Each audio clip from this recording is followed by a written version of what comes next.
সংস্কারের মূলা। কারণ আমরা 9 মাসে কোনো সংস্কার দেখতে পাইনি। আর যদি বলেন বিচার, সেই অর্থে কোনো বিচার আমরা কখনো কোনো কথা দেখতে পাইনি। ওই যে আমি যাব তোমরা আমায় ধরে রাখো, এরকম একটা ব্যাপার করতেছে। মানে আমার কোনো দোষ নাই। আর এনসিপি বলবে যে আরো 5 বছর ক্ষমতায় থাকো, এটা বোঝার কিছু না। এটা একটা বাচ্চারাও বোঝে। আসলে সংস্কারের নামে যে মূলাটা তারা আওয়ামী লীগ সরকারের মতো বারবার দেখাচ্ছে, এটা সবাই বোঝে। তাদের একটা নতুন দল গঠন করতে তাদের যতটুকু সময় লাগবে, তারা আসলে ওই সময়টাই চাচ্ছে অন্য কথার ছলে। যেমন ওই যে উন্নয়নের নামে 16 বছর একটানা ক্ষমতায় থাকার যে একটা লোভ ছিল আওয়ামী লীগের, ঠিক সেই ইয়াটা ফলো করতেছে তারা আর কি, অন্য পন্থায় সংস্কার কিংবা বিচারের নামে।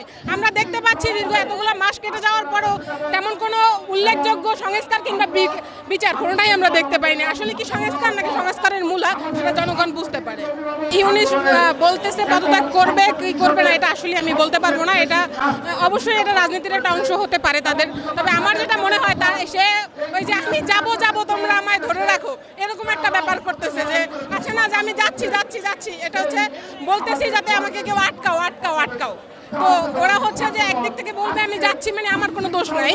আর এনসিপি বলবে যে আরো 5 বছর ক্ষমতায় থাকো, তার মানে তাকে ডিমান্ডেড একটা পাবলিক তাকে থাকতে বলতেছে, তাই সে থাকতেছে। কিন্তু আসলে তো এটা হচ্ছে যে সে যাইতে চাইবে আর এনসিপি আটকাইতে চাইবে। এনসিপি আটকায়া তাদের একটা দল গঠন করতে তাদের যতটা সময় লাগবে, সেই সময়টা তারা মানে কোনো প্রতিযোগিতা, কোনো নির্বাচন, কোনো কিছু ছাড়াই তারা 5 বছর ক্ষমতায় থাকবে। সংস্কারের মূলা। কারণ আমরা 9 মাসে কোনো সংস্কার দেখতে পাইনি। আর যদি বলেন বিচার, সেই অর্থে কোনো বিচার আমরা কখনো কোনো কথা দেখতে পাইনি। হ্যাঁ, কয়েক আওয়ামী লীগের লোকজনকে ধরতেছে আর এটাকে ফোকাসে আনতেছে, এক সময় এক একজনকে ধরে দেখাচ্ছে আমরা ধরতেছি। আসলেই কি কোনো বিচার হচ্ছে? একটা বিচার প্রক্রিয়া কি এইভাবেই হচ্ছে?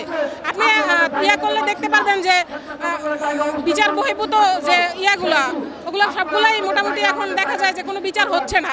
ওরা শুধুমাত্র ক্ষমতাকে দীর্ঘায়িত করার জন্য বিচার হবে। তারপর এটা বিচার তো একটা প্রসেসিং, এটা সরকারের কাজ না।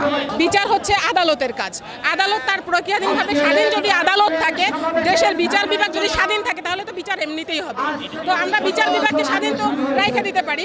যখন আমাদের ইচ্ছা মতন রায় হয়, তখন সে রায়টা ইলিগাল হয়েছে। আর যখন ইচ্ছা মতন না হয়, তখন সে রায়টা মানে বিএনপির পক্ষে গেছে, এরকম একটা বিষয় আসতেছে। তো বিচার আদালত করবে আর নির্বাচন হবে নির্বাচনের জায়গায়। জনগণ কাকে চাচ্ছে কাকে চাচ্ছে না, এটা বোঝার জন্য তো আপনাকে ফেয়ার একটা নির্বাচন দিতে হবে। আপনি নির্বাচন না দিয়ে কিভাবে বলতে পারেন যে জনগণ কাউকে চাচ্ছে না বা জনগণ ওকে চাচ্ছে না, আরেকজনকে চাচ্ছে না? আমরা তো বলি নাই যে আমাদেরকে ক্ষমতা দেন বা আরেকজনকে ক্ষমতা দেন। আপনি জনগণের ভোটাধিকারটা নিশ্চিত করেন। জনগণ ভোট চাচ্ছে কিনা সেটা আপনি নিশ্চিত করলেন কিভাবে? আপনি কিভাবে বুঝতে পারলেন যে জনগণ ভোট চাচ্ছে না?